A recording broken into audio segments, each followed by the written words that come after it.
gik mopogore opogore. Wayudo thuolo bende mag rango kendo mag nono gik mathoth ahinya mosebedo kata katimore mano kotenore kod bero chenro mag uchumi tanya kokale mbui kata mago mwacho ni elony manyasani mano ka wanyarang kar kanyo Karamogi Jwang. Kama chielo bende wacho kanyo ni tiegruok mago kale kuonde mag tiegruok mago mantiere kore makalo mago mag TVETs kod kuonde mamoko. Yudo thuolo bende ma wacho kanyo kane wacho ni nitiere chenro mag gero kuonde mag tudruok e kor gwenge kata mago mag lony manyasani wacho ni ICT hubs mago bende bedo kacha ka gintiere e kor gwenge ma opogore opogore. Chenro ma bende diro kod bad migao kata migao no mochung'ne weche mag tudruok kod lony manyasani kaachiel koda ka kelo yuto kokalo e lony manyasani. Iwacho ni nitiere tije mang'eny ahinya ma oganda jo Kenya nyalo bedo ka timo kendo yudo kawuok e pinje maoko. Wacho kata ne pinyno mar German, pinyno bende mar Australia, nitiere pinyno bende mwacho mar Canada.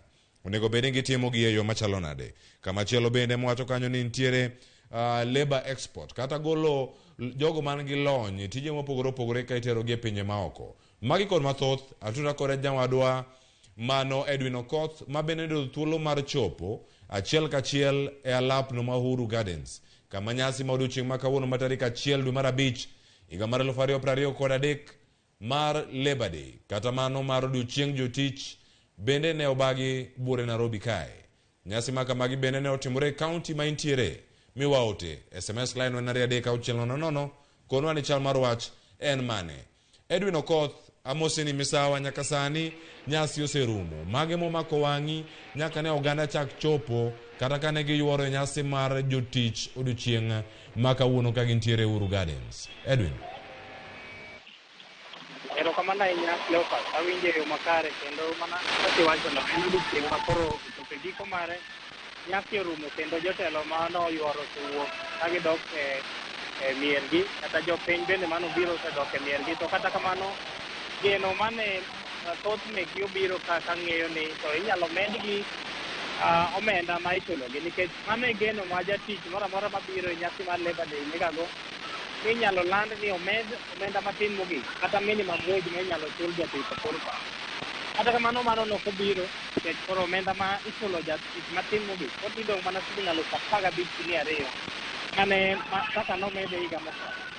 Kata kamano nitiere okenge mamoko ma piny owacho keto mago geno ni biro siko ngima mar jatich matin ka oting'o yore mag medo jotije ne medo kata kelo thuolo mag tich ne jokenya. Achiel kuomgi en bero migawo mar pur kata agriculture kama iwacho ni miyo jopur mbolea ma gibiro purogo mondo gimed nyayo cham biro konyo e yore mag keto thuolo mag tich, loso thuolo mag tich ne jotich. Migawo mar pur en achiel kuom migepe ma ondiko jotije mang'eny mondiko pacho ka. Piny owacho bende wacho ni gibiro temo ng'iyo kaka chike ma inyalo use mwandu mawuok e puodho iyawo kendo ibero mondo jogo ma oloso mwandu machalo kamano nyalo uso gi e yo mayot. Leopard nitiere bende chenro mag loso kuonde ma inyaye mwandu ma itere pinje ma ok ogol osuru kata special economic zone. Mano bende wacho ni en achiel kuom chenro ma sirikal getogo medo nafas kata thuolo mag tich. Nitiere thuolo bende ma iwacho ni biro ket ne jogo ma dhi tiyo pinje ma oko kata diaspora job ka bende nitiere chenro ma piny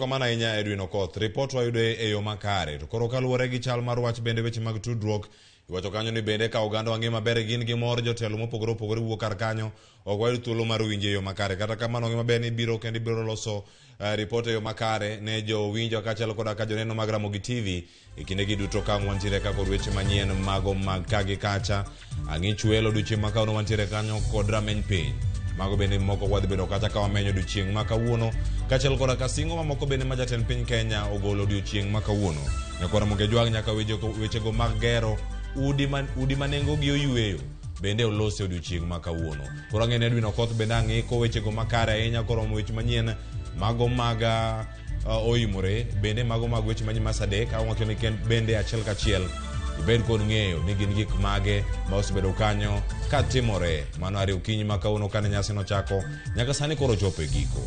Nyaka Ramogi Jwang en morwa mar bedo kodi pile ka pile kaka Ramogi TV odiochieng' mokwongo mano chopo e yamo ne wasingo ni wabed wang'i koda iti nyaka sani wasetimo mano kendo koro ang'o mi thuolo mondo ine chenro mamoko mabiro Ramogi TV odiochieng' ma kawuono mar jotich. Wakwayo ni awe makare inyabedo kacha ni jatich ka in ng'ama ondiko ji e tich irit gi e yo moro makare mondo mi odiochieng' ma kawuono gin bende gibede gi mor e chunygi ka giriwre kod jowetegi ka gidhialo odiochieng' jotich ma jodho Agunda luongo kanyo ni Labor Day. Nyakwara mga jwang' natai e chenro ma kawuono kana kelo ni keno kana tudi gi jogo mantiere kor gwenge ahinya mano manentiere lap mar Uhuru Gardens. An kora alore gi kanyo ni mar ang' waikre mondo mi wakel ni weche manyien mabende oneno kendo mienjo kowuok e alapno mar Uhuru Gardens odiochieng' ma kawuono. Koro sani ka walore ibed koro odiochieng' makare chenro pod e lach Ramogi TV ka opogore gi magi mag weche manyien mathoth pod biro. Koro medikete Ramogi TV kinde duto riti ne jogo duto mano kelo chenro biro ni achiel kachiel jafo maro mane ntiere Uhuru Gardens mano Edwin Okoth kachiel koda ka joik chenro mane ntiere studio maro ma Nairobi kar ka gi kuonde mamoko. Wagon wero kamano ahinya kuom kelo chenro ni obiro nu e yo makare. Nyinga Cleophas Oluoch jakisumo kanya kwar ma okeo nyaka chango alore gi kanyo oriti masani.